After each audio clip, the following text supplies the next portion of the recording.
The books behind you look really cool. Those are encyclopedias from many, many years ago when I was a kid.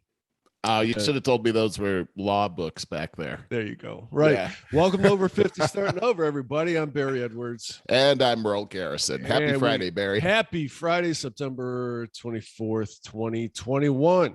Wow. And Barry, we're coming up on our 2-year anniversary here. I don't know exactly what the date is on like this. A couple, like 2 weeks, I think.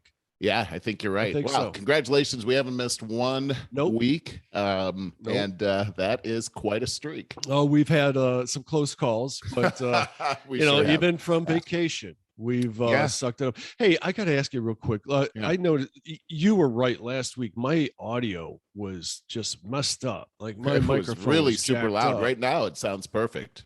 I don't know. I didn't do anything different. It was when you came back, because it's because I'm moving my equipment. Yeah. That's a tough thing. It's so sensitive, right? Apparently.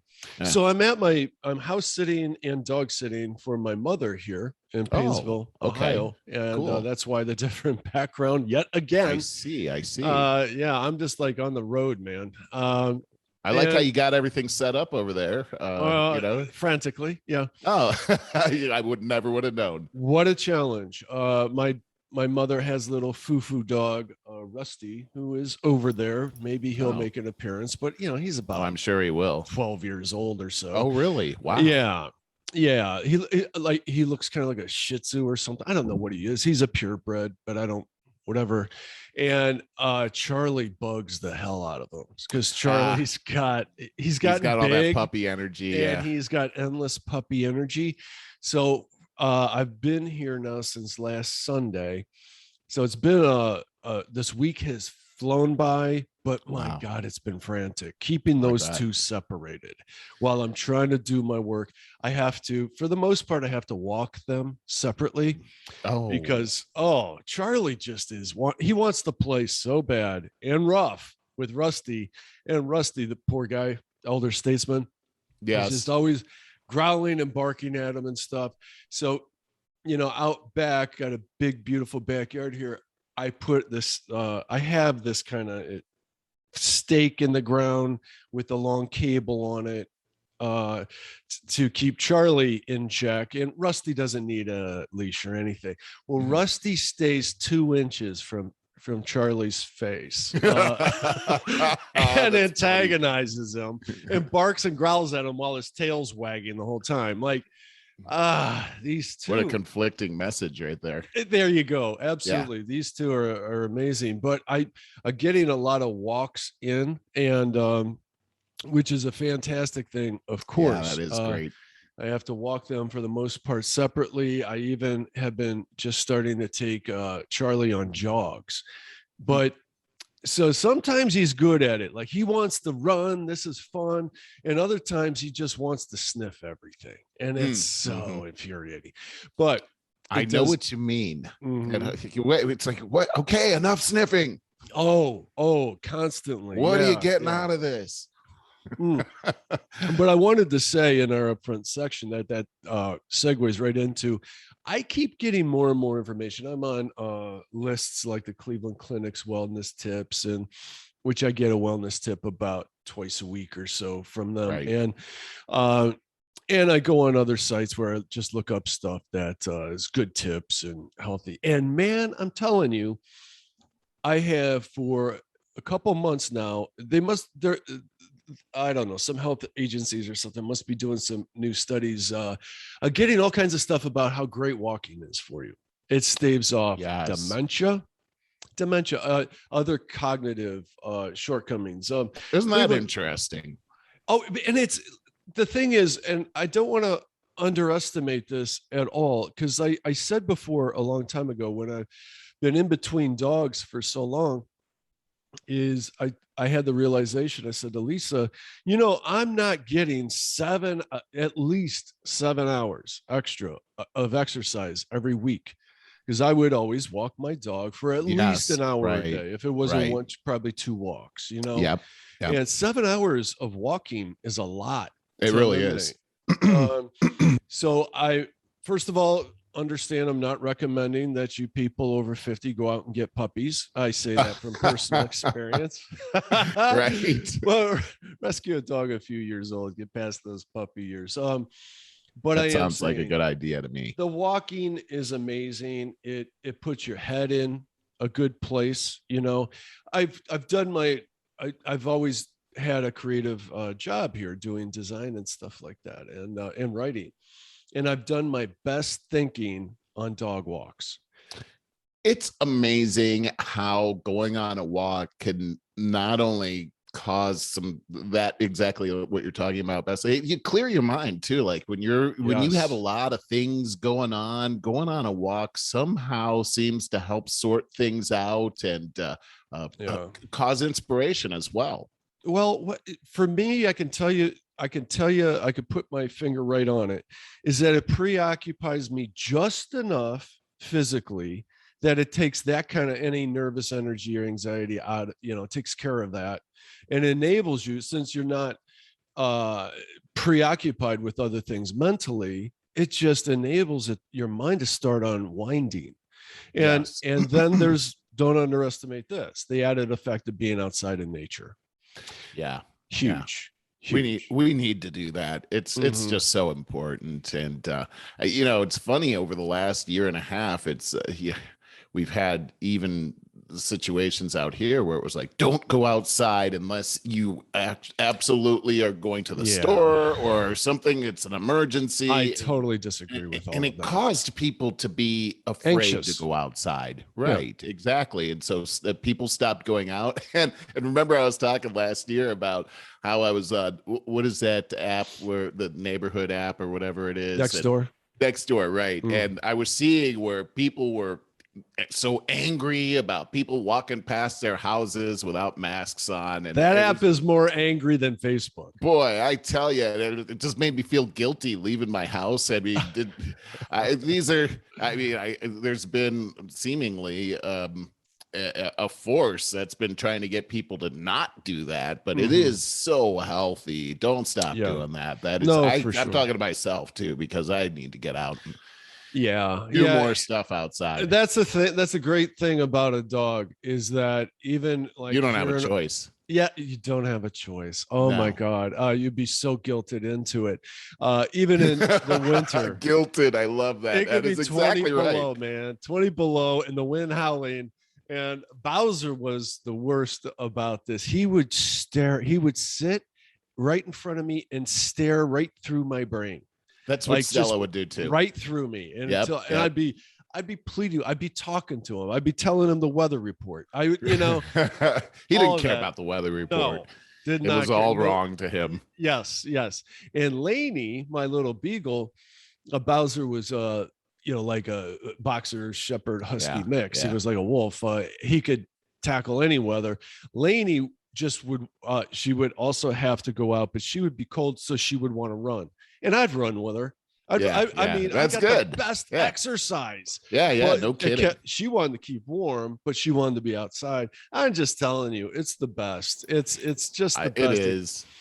But it is right. You're right, though. I mean, I remember those days where I just did not want to go out there. And so Stella had this, as a Labradoodle, she had a certain look that it could almost make you cry. Yeah, it goes right to your heart. You want to cry. Lainey was like, that was Lainey. And then you'd move directions and she'd maneuver herself around back in the tractor beam again. Right. They know what they're doing, man. Once I got out there, I would always. You never regretted it. Great. Yep. You never regretted it. I just wanted to read miss that a lot, actually. Just and I'm going to be blunt here. I kind of keep putting out hints here to try to get you to get a dog. Yeah. I'm trying to guide you in that direction. Timing's everything, and it'll happen one day. Well, and you said, like Anne Marie was like, we don't have the outside yard for it right now. So there is that. That's a big deal. It's a big deal. For her, it's a bigger deal than it is for me, just because if I'm out of town and she's got to take the dog for a walk, it could be a situation out here. So that's the only thing. And it's a big thing, actually. Well, but one day we'll get through that.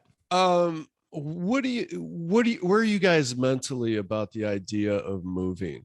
Because I would really like to see you get out of California, just because as much as I love California positive aspects, I couldn't live there today. Yeah, California is it's changing by the minute out here as far as the way things are. I mean, Governor Gavin Newsom was confirmed. I don't know what you call it with the recall election. Yeah, he won that. He's still in there, but 60%. I mean, he's doubled down on a bunch of things that he was holding back on before the recall, and a lot of it has to do with the COVID rules. Yeah. One of them is that they're mandating, it looks like they're about to mandate that children 12 and above must be vaccinated in order to attend school. Wow. That is, they're draconian math. The studies don't support the necessity of that whatsoever. They don't. And I think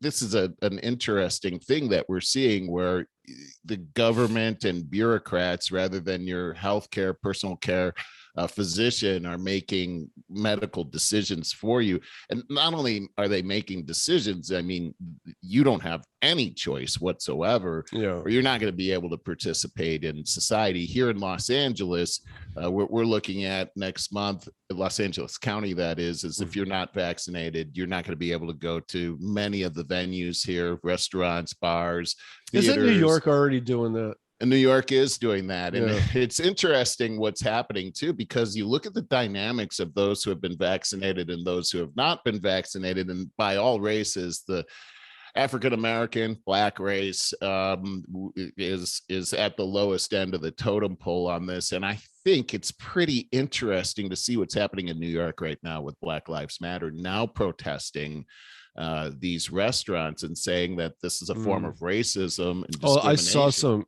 serious violence happen. 3 ladies, 3 Black women were asked for their proof of vaccination, and they got pretty violent about it. Yeah. So what it was really, this was Carmine's in New York City. The 3 women were vaccinated, but they had 3 men that were coming to also join them that had not been vaccinated. And apparently this is the story. The hostess used a racial slur against these women. Now she was Asian hostess. Asian. Yes, she was Asian. I say that because it's funny how we have to identify everyone's race today to do a news. Well, normally, unless it's like a murder or a hit and run or something, and if they're Black, then you don't identify them whatsoever. Well, it's interesting too, because Carmine's owner said, well, our hostess was a person of color as well. And it's interesting how this person of color thing is being used all the time, right? It's necessary. And it's like, person of color. I just think that the whole thing sounds, I don't want to be referred to as a person of color. I hate the fact that I apparently have no color. Yeah, like don't you have you're not a color? You don't get a color. Yeah, I'm Casper the Friendly Ghost, I guess. I guess. And here's another thing that's interesting is Asians as people of color. It's so interesting how Asians are treated differently than other people in certain situations. When it comes to education, it's okay to discriminate against Asians. Absolutely. At Harvard and Yale and not let them into school. Highly encouraged. But when something like this happens, that's a person of color.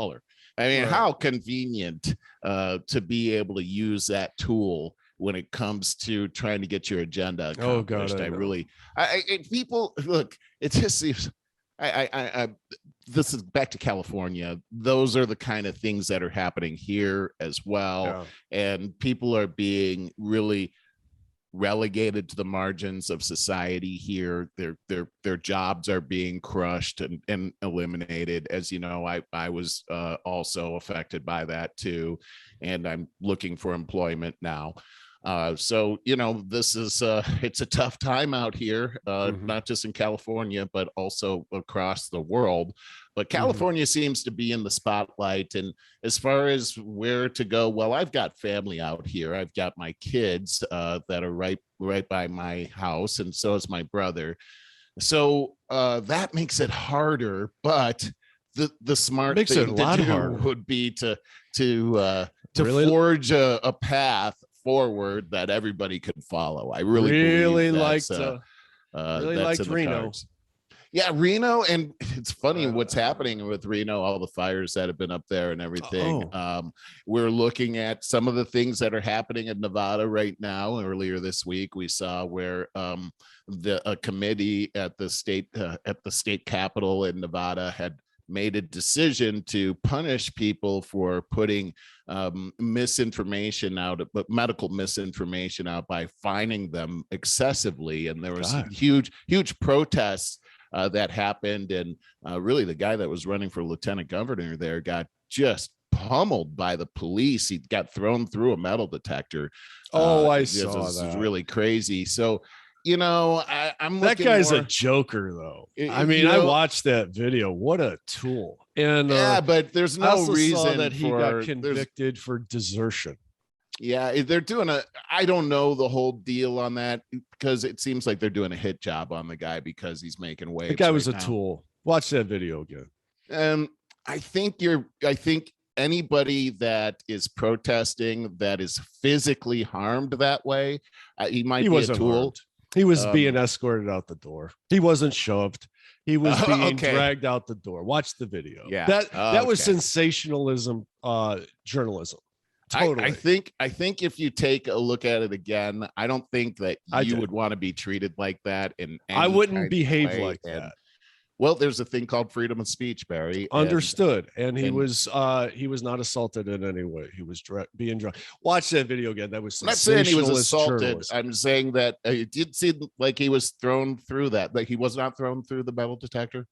No, he was being dragged through the metal detector. Oh, dragged, thrown.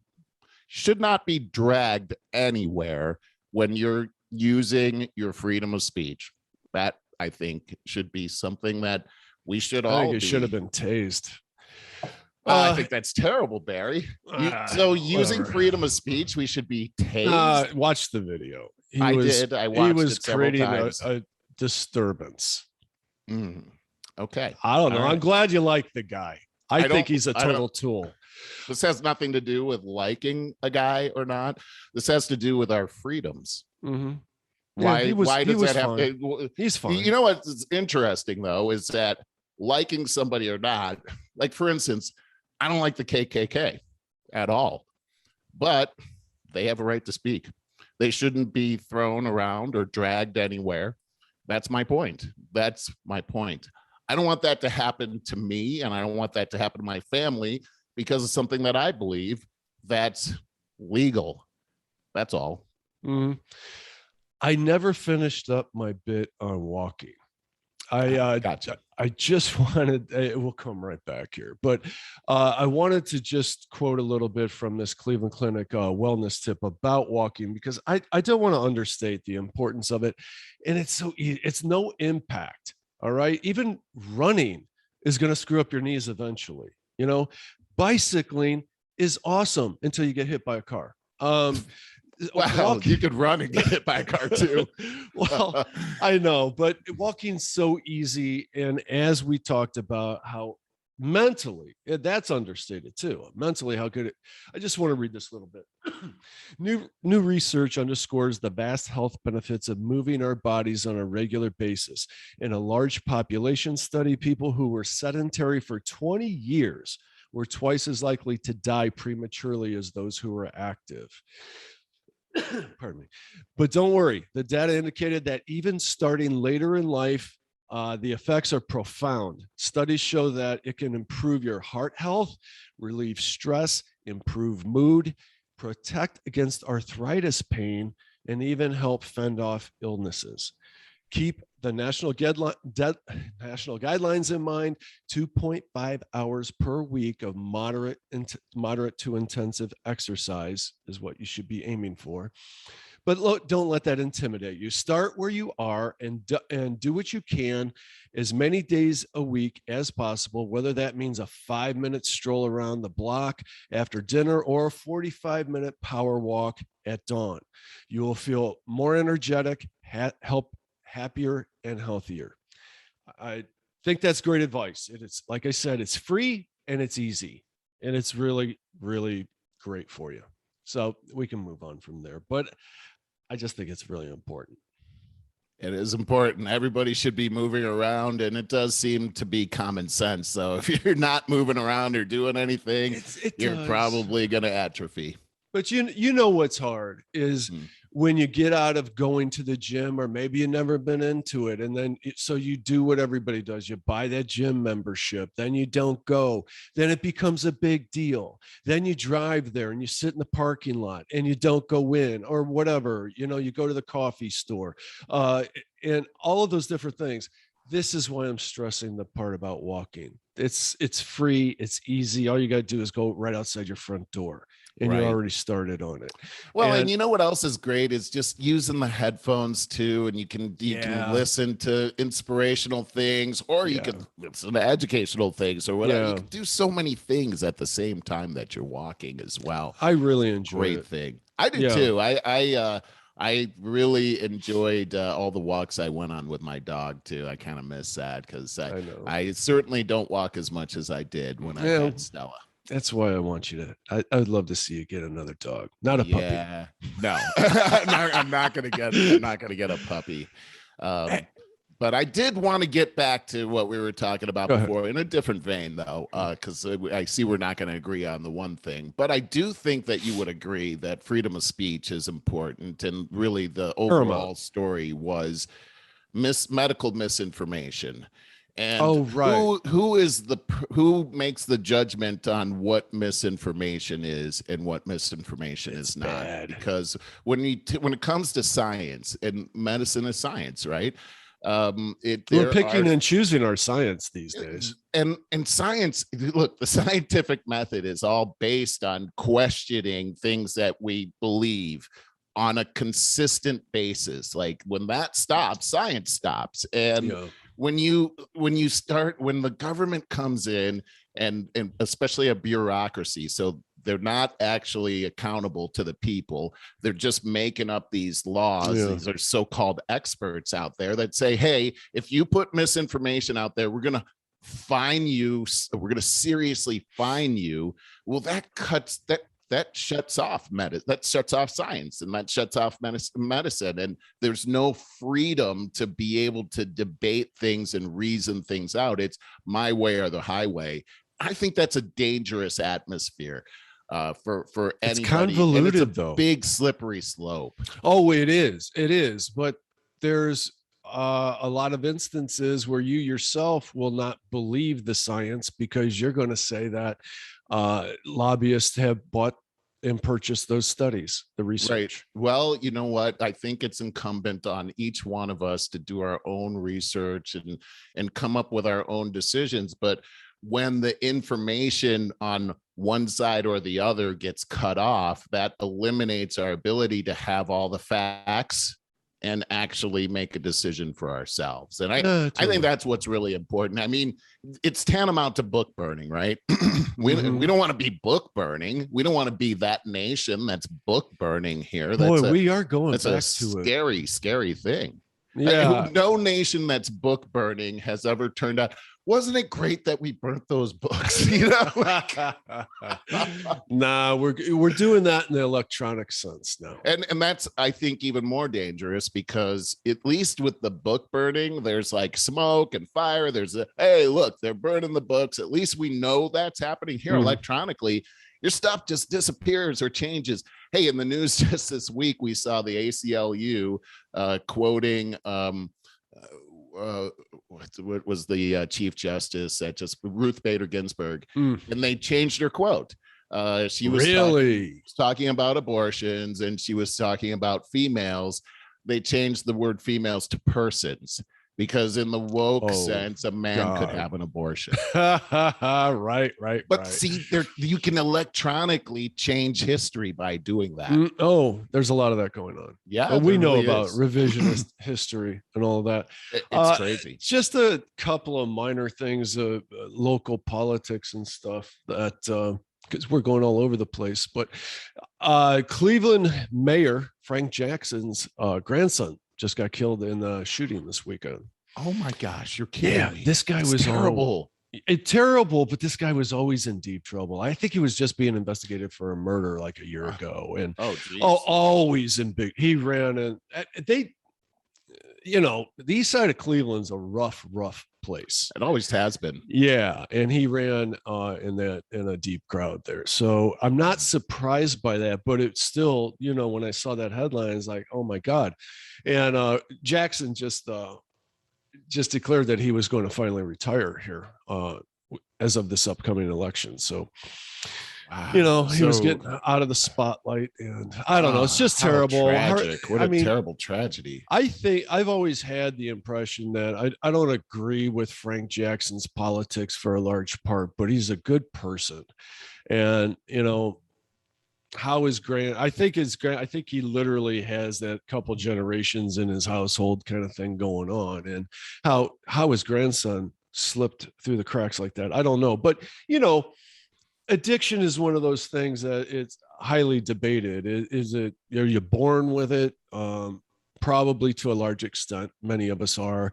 And then there's your environment. For a large part, how accessible are you to drugs and alcohol, and how many of your friends and your neighbors are down that path is going to dictate, largely where you go. Peer pressure, all of that. Exactly.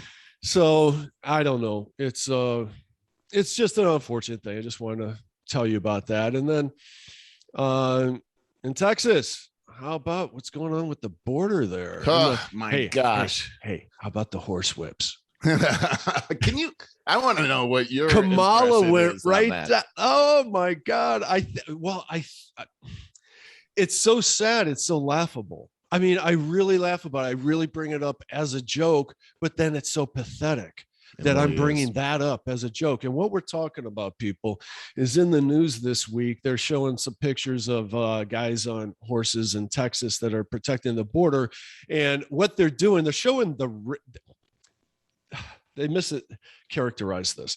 They show the guys holding the reins for the horse, and they're saying that they're horse whips, and they are whipping immigrants, illegal immigrants coming across the border. Right. And Kamala Harris goes running with this story full force and saying that this is a horrible thing and all that. And it's immediately found to be fake news. Immediately. So I think this is absolutely pathetic. Yeah, I do too. I think it's sick. I think it's sick. Using but kind of funny in a way. It's just using people's misconceptions of many things. This is just people this can only divide us. Here's the thing: is that I keep hearing, before I actually saw the images, I keep hearing from people like Jen Psaki how horrible the images are. And we saw these horrible images. Guys on horses. Then I saw the horrible images, and I'm like, that's a guy riding a horse. And see what I mean? And then there's people, look, there are people that are trying to get across that river and everything illegally. Right. And these people on horses are trying to stop them from getting across there. That's what their job is, actually. Did you see the Texas National Guard came in with like thousands of SUVs and stuff? Yeah. They had to take it upon themselves. Is really sad. That's really sad. This is a pretty interesting phenomenon that's going on right now, because the federal government under the Constitution is responsible for protecting our borders, not the state government. That's the federal government. But this is what it's come to. And here we've had these Haitians. They show up last weekend.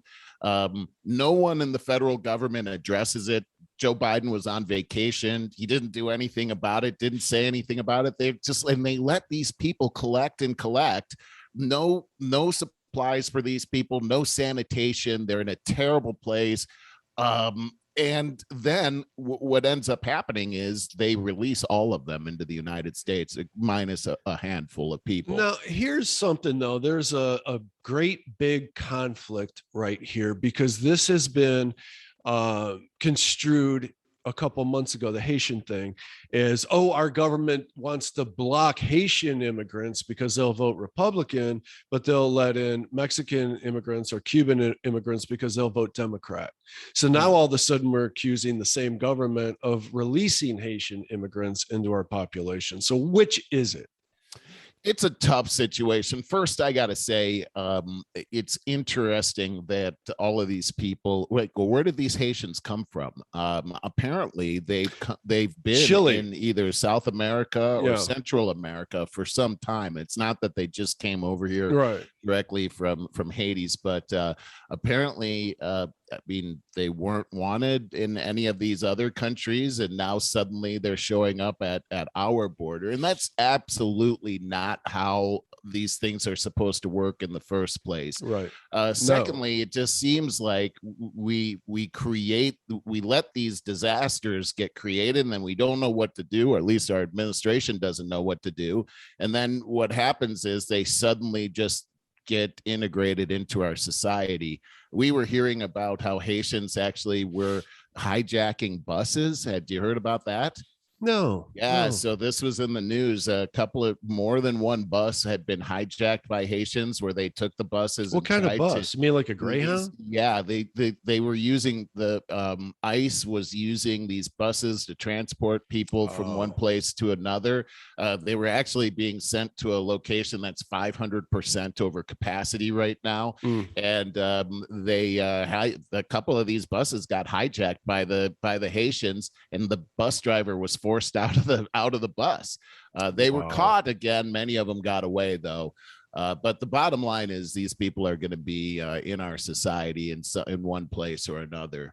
We are hearing these other stories about how immigrants are these places where the immigrants are being are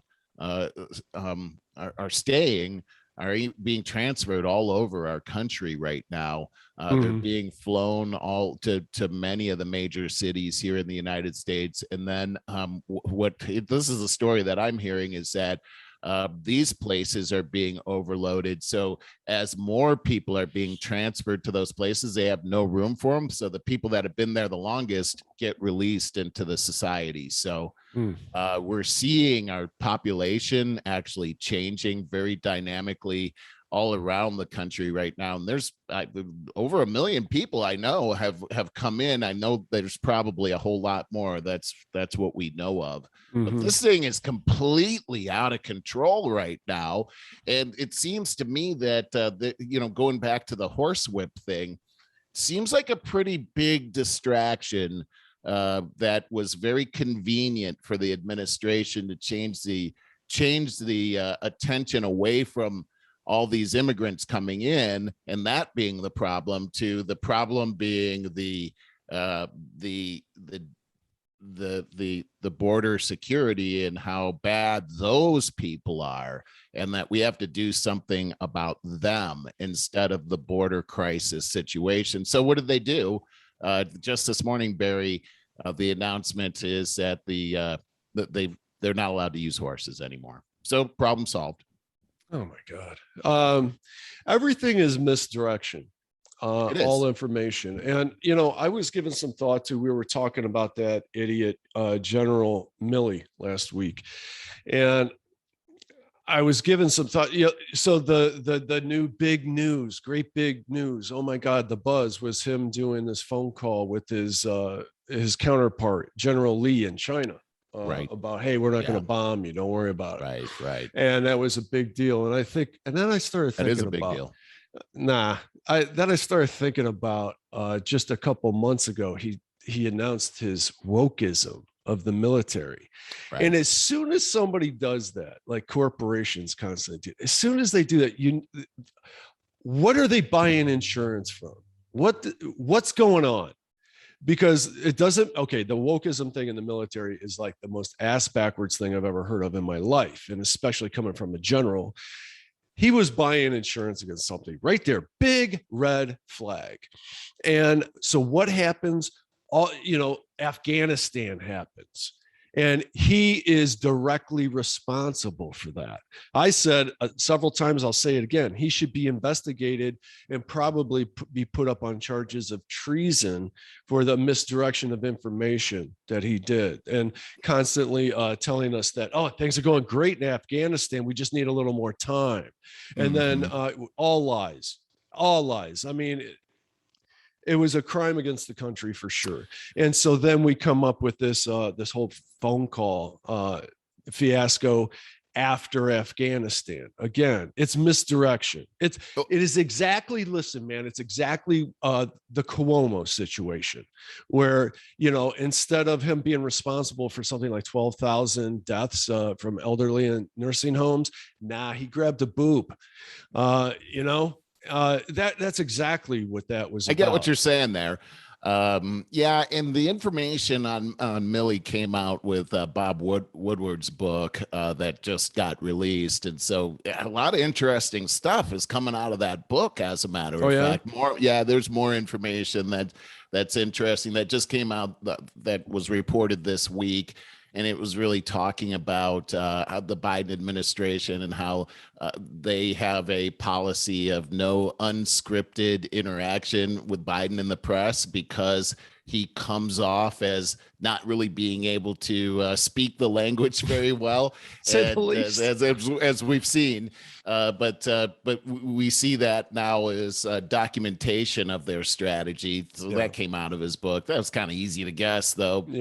Yeah, I see what you're saying about Millie and the general, but here's one thing to think about, because the two are pretty closely tied in the Afghanistan debacle and that, because China turns out to be the biggest benefactor of us leaving Afghanistan. You take a look at what's two ways. Yeah. One is that they're already there. The Chinese are already giving money to the Taliban to prop up that government. And in return, the Taliban is sharing, remember the $800 billion worth of equipment, including Black Hawk helicopters. Well, now they have access to all of our secrets as far as our how we run those machines. And they have access to all of that now. Secondly, is that Afghanistan is a treasure trove of lithium. Lithium to the tune of trillions of dollars worth of lithium. I didn't know this. In Afghanistan. Here in the United States, Joe Biden just made a mandate that half of the cars produced by 2030 will be electric. That means there is going to be a tremendous demand for lithium batteries, and lithium is not found everywhere. It's hard to mine. It's very dirty. It's caustic to the ground. It's a perfect environment for China to come in, and it's called the Road to China or something like that, where they come in and they do all the investments. They'll give the Taliban all kinds of infrastructure. They'll set up a 5G network for them. They'll get people employed in that mine. They'll give everybody free cell phones. I mean, smartphones and everything. They're known to do this, yes. And then they'll be in complete control, and they'll also reap the reward of having the lithium as really a stockpile for China. Then they'll be able to control that battery market, which is going to be huge, apparently. Oh, it will be, I'm sure. So, when you go back to Millie and, hey, that maybe that's the insurance thing. I don't know, but there seems to be a little connection between Afghanistan, China, and some other things that are going on in the world right now. I have a note here it's back to Texas again. Isn't it amazing how much Texas is always in the news now? It really is. I mean, good Lord. How about the mayoral race? McConaughey leads Abbott in Texas. Wait, I don't know any. What? You don't know this? Really? No, I didn't see this at all. As O'Rourke inches closer. Beta man O'Rourke. That guy is I can't even believe that guy has a chance in a snowball's chance in hell. He is the most un-Texas person I've ever seen. There's just no way. But I could see McConaughey definitely doing this, and it's not because of star power. It's because we've kind of recently, since he put out that book and made a lot of rounds in the media, we've gotten to know really how deep he is and how centric he is. He's a very middle of the road as far as politics go. I know you're going to say he's very left. To you, he's very left. No, to me, I think not he's gonna say that. really middle and real common sense. He's a smart dude. I like him. But you know what? I don't even know. I don't remember the current mayor's name of Texas. Governor, you mean? Talking governor. Yes, Yeah. I kept We're saying talking mayor. Abbott. Yes, correct. So is he not running again, or what's going on? I don't know. I don't know anything about this, to be honest with you. Okay. You're informing me right now. Oh, well, that's all I know. I have a link to it that I didn't. I only read a couple bulleted points. I always do this. I throw these things out there and then just let you run with it. So yeah, that's okay. I don't know a lot about this, and I really don't know a lot about Matthew McConaughey and his politics. I've seen him talk a couple of times. I like that he has an attitude that he wants to fix things. He does seem to be able to communicate well and think well. He's a cool guy too. I mean, he just comes off as harm. A good guy. I need to know more though. No, I totally agree. But I can say this is where we're at these days. The bar's low. I just know that he won't do any harm. Yeah, but that's it. Elect the guy. Elect him for that. Elect me. I won't do any harm. Yeah. Okay. That is a pretty low bar right there. I love it. That's where we're at, man. I'm just throwing. Oh, I want to talk about this. I don't know how much you know about this, but Elizabeth Holmes of that Theranos company. Do you know anything? This? No. I have been hearing news trickle in about this woman for months now, and it got to the point where I got super curious yesterday, and I pulled up this YouTube video. I'm going to put the link to it in my notes. It's a half hour, 60 minutes, Australia special, and it explains the whole thing. She's a female healthcare / tech entrepreneur. Her name's Elizabeth Holmes. She got totally exposed for this fraud, this grift that she was doing.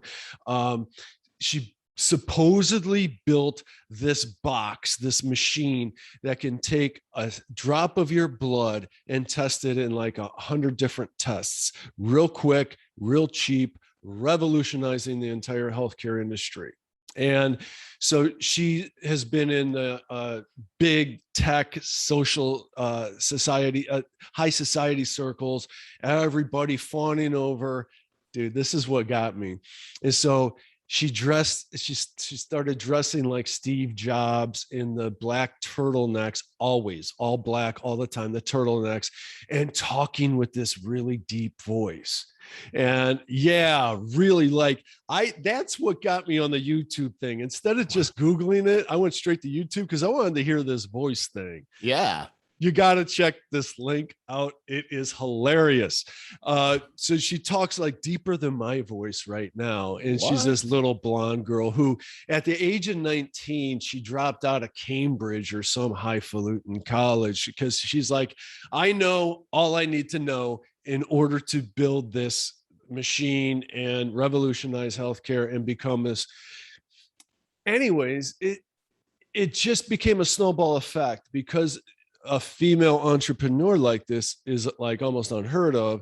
She was being elevated up. And so I forget some of the big names, but rich people that invested into this Theranos company. And it became really nationally renowned. And they started doing these blood samples. Okay, so it was a startup that got all this funding as a result of this hype. And the machine didn't work with a damn.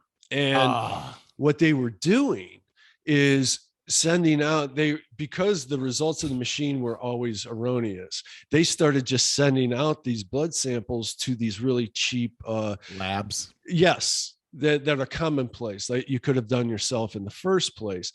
And the news from insiders within the company, because people are like, man,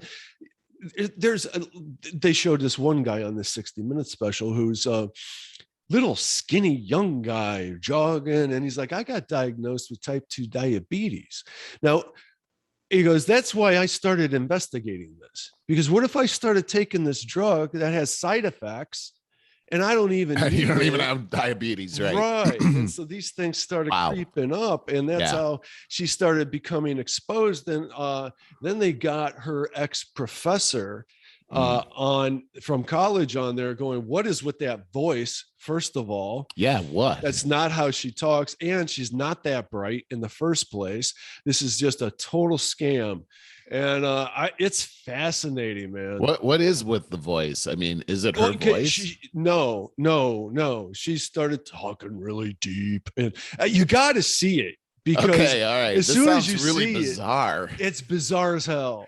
Because as soon as you see it, it's like that voice doesn't go with that person. It's kind of like watching a Britney Spears video, and her voice is put through so much auto-tune in order, you know, it's like that voice does not go with that person.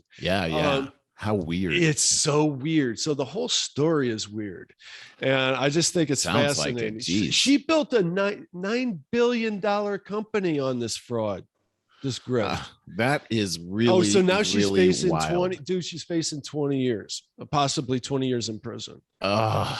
Well, I mean, think about the danger that she put everybody in with this. Yeah. I mean, it's sociopathic because she has no regard for what she has done to the general public here. Right. So she was, her ex-husband or boyfriend or whatever was also involved in this, and she threw him under the bus, saying that he was really running the company.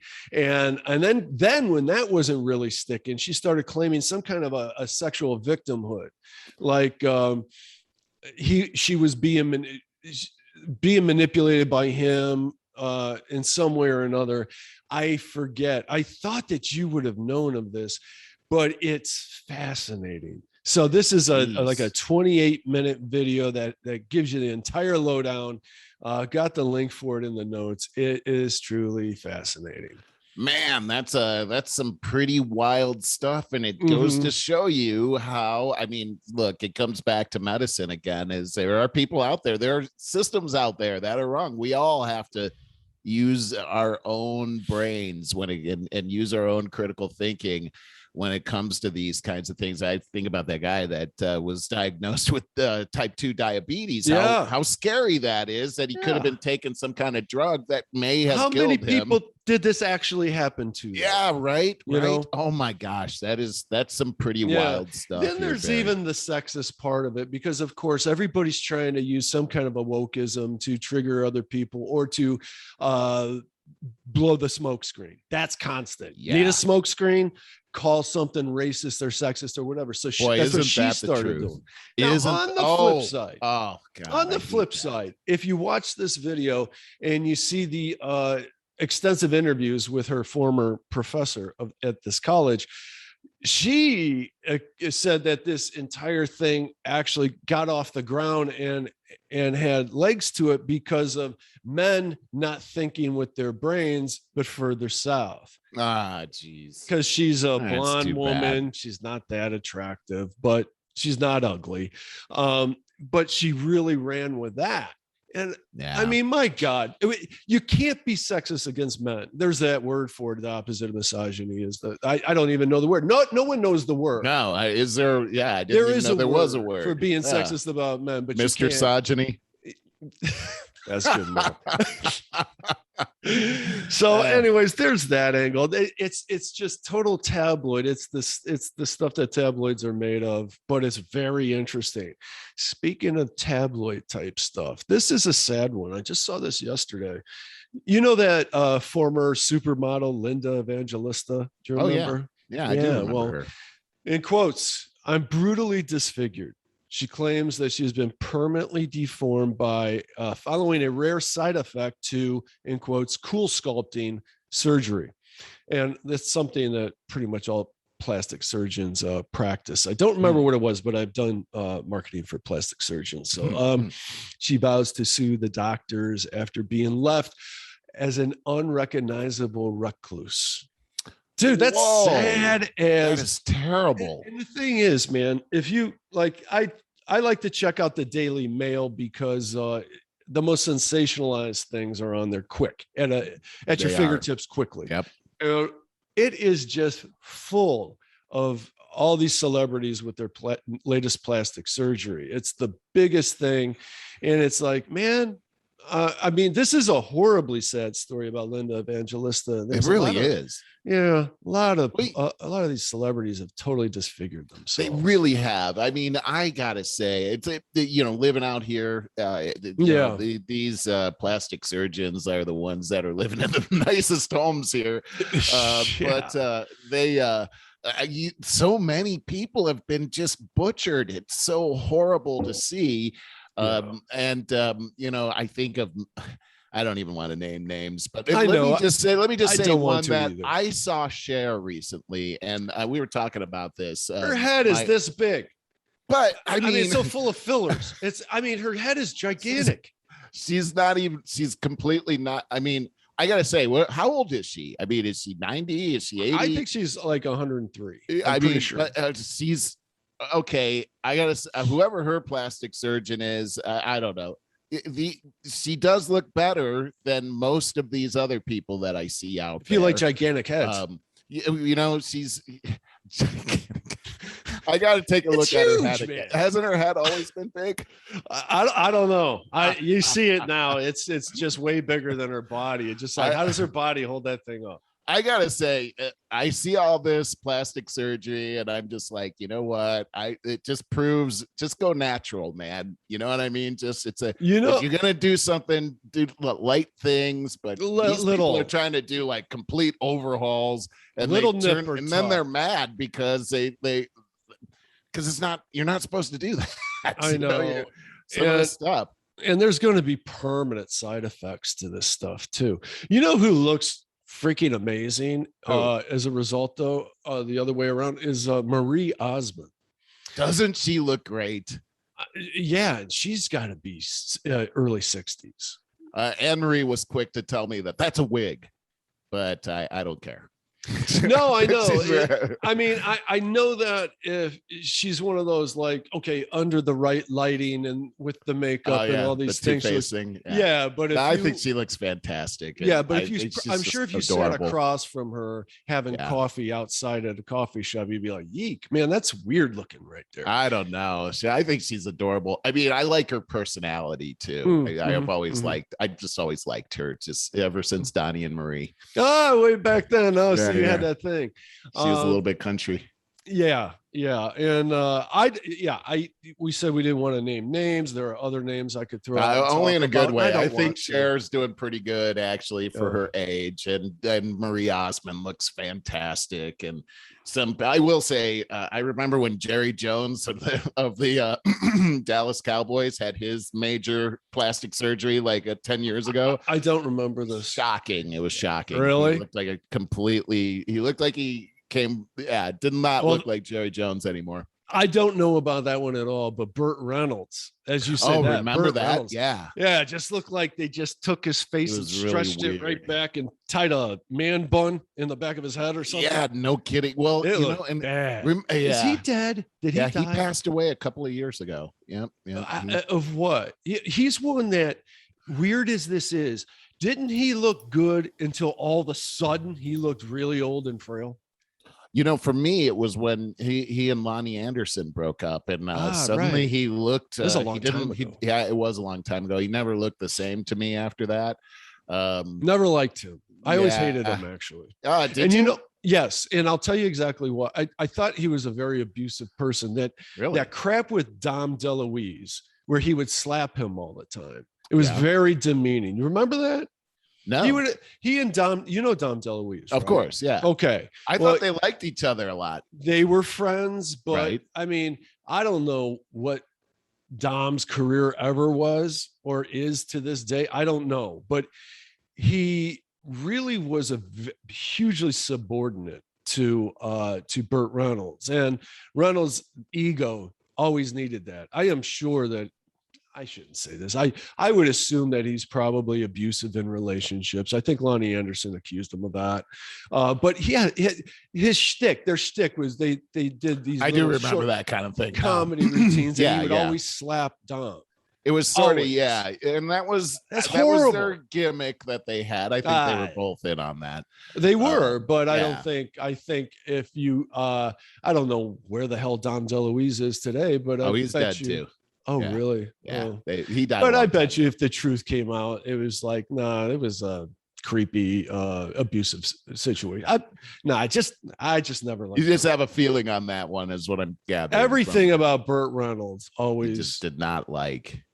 He was just too consumed with trying to be a tough guy. And that was definitely what they brought him into Hollywood for. So a real tough Hollywood's guy. Such a weird place because once you get typecast into something, you got to play that role all the time. And who knows who these people really are? Say a counterpart of his, Clint Eastwood. Clint Eastwood is a true tough guy.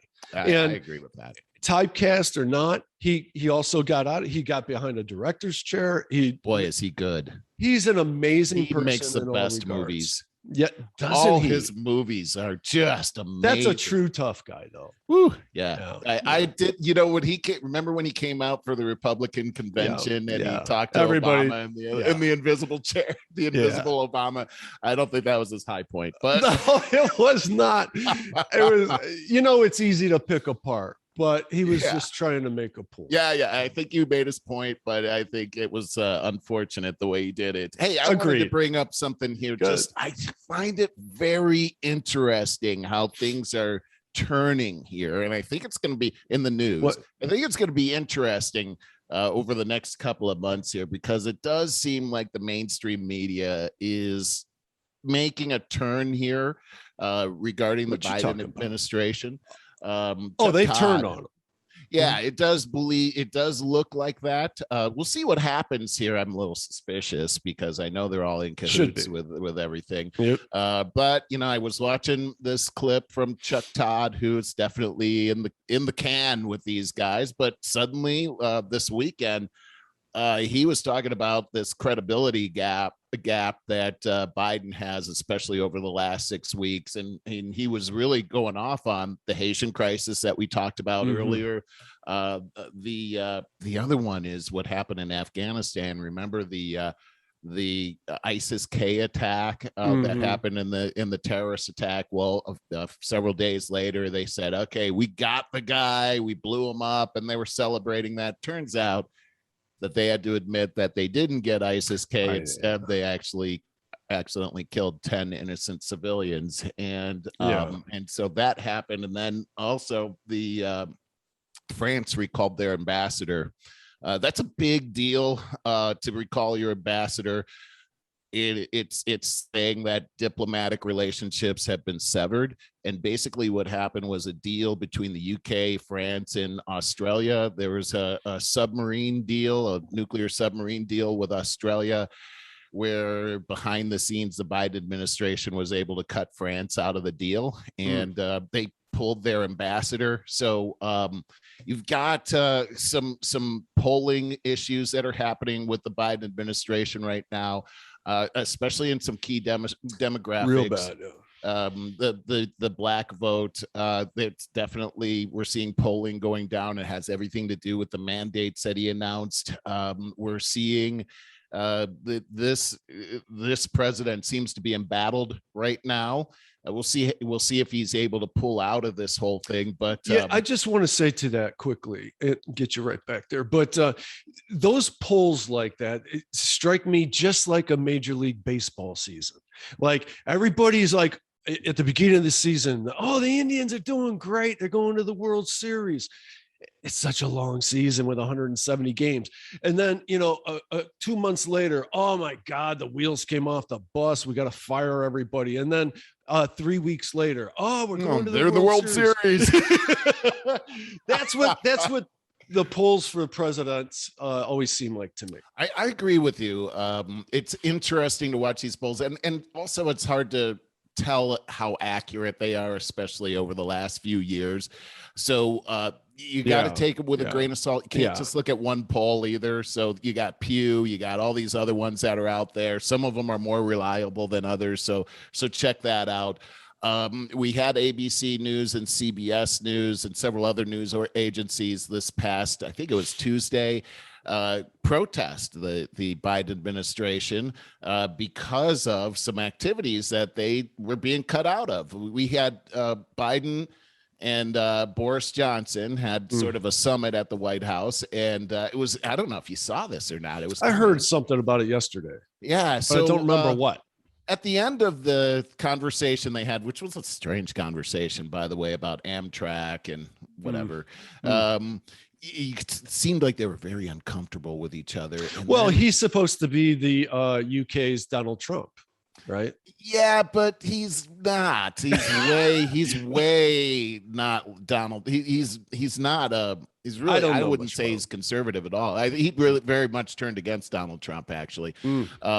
So at the end of the conversation, Boris says, "Hey, would you okay if we just add a couple of questions from the press? We got UK press here." You tell Biden was uncomfortable. He says, actually, "Good luck." Interesting. And so they had a couple of questions go and everything. And then somebody, as Boris is answering one of the questions, you know how they try to, they have these people that end the press conferences. We saw it under the Trump administration too, where people just start yelling and corralling people out of there. It's so weird. It's so third worldish too. Yeah. And so somebody asked a question about, hey, what about the border situation? And people started to yell over those guys and everything. So the American press went to Jen Psaki, and these were your mainstream press, and they protested and said, hey, the UK people got to ask questions here in our own White House, and we didn't get to ask any questions. Man, this drives me crazy about this administration. They come marching in here under the pretense of being the most transparent administration ever.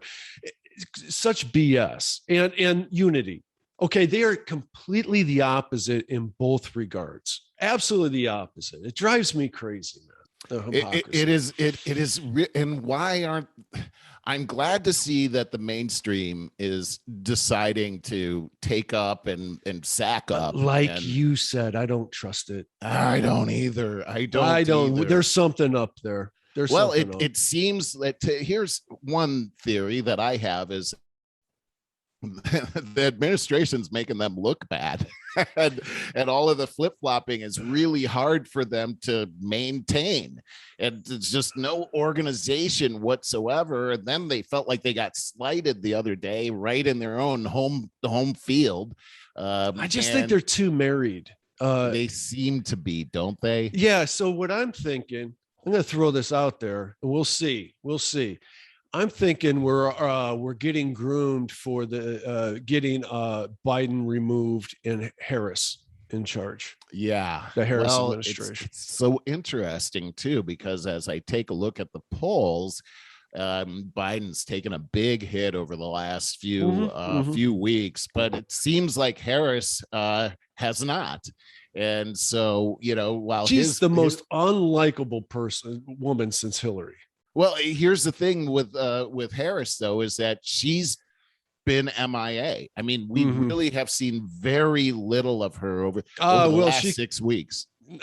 She came out to talk about the horses error with the whips and error. That was a bad error. That's right up there with Elizabeth Warren getting her ancestry data done and saying, "Look, I got American Indian," before she even really looked at it, had somebody explain, you have less than the average American of Native American. 6% American Indian. Did I tell you about that meme I saw way back then? It was hilarious. It was a photo of this mosquito on someone's arm, and the caption was, and poof, just like that, Elizabeth Warren's American industry. Oh God, it just torched it.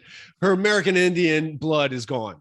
Yeah, that's a good one. I like that. That was funny. That was one of the funniest. Well, I thought going back to that horse thing, I thought it was very mishandled by the Biden administration because they immediately came out. Mayorkas came out, he's in charge of Homeland Security and said, hey, these guys don't represent our administration. And I'm like, they are your administration. What do you mean they don't represent the ideals of your they're your administration. This is your responsibility. And when you hear Kamala Harris come out and say these are the worst images and we're going to do an investigation, you're going to do an investigation on your stuff. This is this isn't Donald Trump. They're trying to say that this is Donald Trump, but you're in charge. You're the ones. Do something. And then you have Maxine Waters, my favorite. What did she do? I hadn't heard. He came out this week and said these images are worse than slavery here in the United. These are the worst images. This was worse than slavery.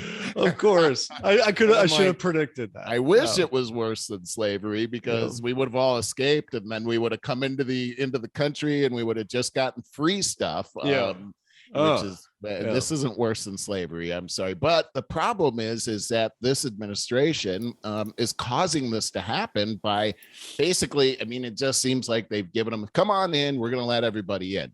And that's why people are coming. And that's why we have this human crisis at the border right now. And they seem to be, they know what they're doing. And they're trying to tell us that, we don't know. And come on, when are we all going to wake up and realize what's happening here? It seems so obvious. Well, I agree with you. We probably should start lightening this up. You got something for the lighter side. I could say this, that my Browns won last Sunday, but it was like the worst win ever because they just didn't look that good. Really? Well, the defense, how much did they give up? They gave up a lot, and it's against Houston Texans, which are not very. Was it Houston? I think it was Houston. Yeah, who are not very good in the first place. So they were expected. The Browns were expected to win handily, and yet the defense that got all of their holes plugged in the offseason and with depth and everything else looked just as bad as they did last year. And which is troubling, which says to me that we got some questionable schemes going on. I think we got to look at the coaching staff on that side. I hate to say that. So got the Bears this Sunday, which again, they should win handily. But we'll see. We'll see what happens there. Who's at the top of the division now? Well, it's only 2 games, right? I don't know. Cleveland's won 1 and lost 1. Is that right? Okay, yeah. So 1-1. Okay. I think Pittsburgh's. How does the division look, though? That's what Ravens are really. Ravens last week beat the Chiefs, who were in the Super Bowl last year, and who we lost to in Week 1, right? By a little bit. Just a little bit. So, and that's the thing. When Ravens are, when we went into the offseason, the Ravens and the Chiefs were the 2 key things, in my opinion. I'm sure this is correct. Those are the 2 teams that we had to tool up to be able to beat to make it to the Super Bowl. And watching play both of those teams twice last season, or Chiefs once, I just thought, man, our defense looks really slow. And so the Ravens have Lamar Jackson, who's like, those running quarterbacks, never been a fan, but he's the best running quarterback I've ever seen. And he's really fast. He's really elusive. And he made our defense look very slow. And so the Browns made a few moves, a few acquisitions of some really fast players. It was like, wow, that's exactly to target Lamar Jackson and Mahomes of the Chiefs. And anyways, like I said, defense didn't look any faster or any better. And it's the scheme. They play the receivers too far off. The defensive backs too far off of the receivers for one. We'll just have to see how it unfolds. It's only game 2. So Yeah, we'll see. So this is really important stuff to me, obviously, though. Yeah, no kidding. I mean, you're talking about playing those receivers the way they are. It opens it up for long like gain, but they're playing safety ball so they don't get the big. It's like a soft prevent defense. Yeah. And the only thing prevent defense. Everybody does. I don't understand why any coach would do that. And we've said it before. It's like, especially Marty Schottenheimer was the king of that. And it's you got 3/4 of the way through this football game and are winning. Why stop doing what was successful? Just take your foot off the gas pedal. Is it just like, let's just coast into a win here, guys? Yeah. I was like, we're winning 21-0, and then the game ends, you lose 22-21. Bill Belichick did exactly that. I remember, and it was against the Jets all those years ago when he was cutting his teeth here, and it was 21-0, and he lost that game. Yeah, so I remember just the irritation, the agony of seeing that. I got so into it that I would definitely, like, sometimes I'd have a big temper tantrum at the end. Just me too. I always go knock out some furniture over for years now. It's like when I see that start happening, I go outside and I wash my car or something like that. I'll put it on the radio. I almost felt like I could control this by cheering louder or whatever, you know. You ever see that everybody thinks that they're their own jinx? They're the jinx. Like, it's all about me, you know, whether this team wins or loses. There's a fantastic commercial for like Budweiser or something like that a couple years ago of all these guys that are having a football party, watching the game. Yeah. And one guy goes, I got to go to the basement to get something, like a case of beer, whatever. And he comes back up and hears all the cheering, like, oh my God, the game turned around. And he turns around and goes back in the basement. I love that. It was because we all do that. It is funny how that happens. Like, but why are you eating the same thing every time? Because everyone's got their crazy stuff. It's funny though, and who knows? Maybe as a collective energy, maybe it probably does have some kind of a weird impact. I don't know. Hey, part of the lighter side. Here's something I got for you. Let me try this. It is just such a beautiful day. Oh, it looks wonderful. Yeah, and that's. I guess you can't see it that well. The deck that you and your brother put together. Exactly. This summer. Very nice. Yeah. It's beautiful out there. I love all the trees and everything. What's the temperature out there right now? I'm guessing 60 degrees. Oh, crisp, beautiful 60. Yeah, which is I love that. Yesterday was horrible. It was 55 and cloudy all day. That's too bad. You know what we have? Yeah, we have 100+ degrees and fire. So really? You guys are over 100 again? Oh my gosh. Yesterday it was pretty close to 100. Yeah, we've had 100+ degrees yesterday. It was orange skies because of the smoke and ash flying all over the place. Yeah, it's been I saw brutal. In fact, my office, I'm sweating right now. It's hot in here. It's not even 8 o'clock. Oh, that sucks. It's crazy hot over here. And this is normal. In September and the beginning of October here, it's actually the hottest of the whole year. I'm surprised. And the electric is out of control here. The cost of electricity out of control. We've had electric bills because of our air conditioning, because you can't live without it. Right. That are just like they're more than my house payment was when I was in Ohio. You're kidding me? No. It's God, out of control. You gotta get out of there, man. I'm telling you. I saw a news report yesterday. I think it was yesterday about some woman that got busted for starting a fire. One of those fires. Good. I'm glad to hear that, because a lot of these fires are started by arsonists. You got so many crazy people out there. And why are they doing it? Why? They're crazy, man. Are they all part of the same group? They're just crazy. And a lot of homeless people starting fires. We had a big fire a couple of months ago down the road here in the forest up the street, and it burnt up all my favorite things. And it was a homeless guy, arsonist. He set all these fires up there, and it's just like these people. I don't know. I mean, it just I think you got to get out of there. Yeah. Really Well, do. here's the deal: is that this place is not looking very bright. Not with Newsom back in the reins. No. I still think, and we got to wind up. But hey, guys, we're going to go into the after show here in a few minutes, and I think Merle and I are getting more and more amped up. I think it's going to be a really good show, so you might want to stay tuned for that. You'll see it right if you're watching on YouTube. You'll see the link for it pop up in the bottom left-hand corner of the screen. But you should actually sign up for the podcast. Use your favorite your podcast app of choice and just type in Over 50 Starting Over. Please leave us a 5-star rating. But if you go to over50startingover.com and sign up for the email, you'll get all this with these links. And I got great links for you. Come right to your email box as it happens. So Merle, talk to you and the rest of you guys next week. Thanks for joining us.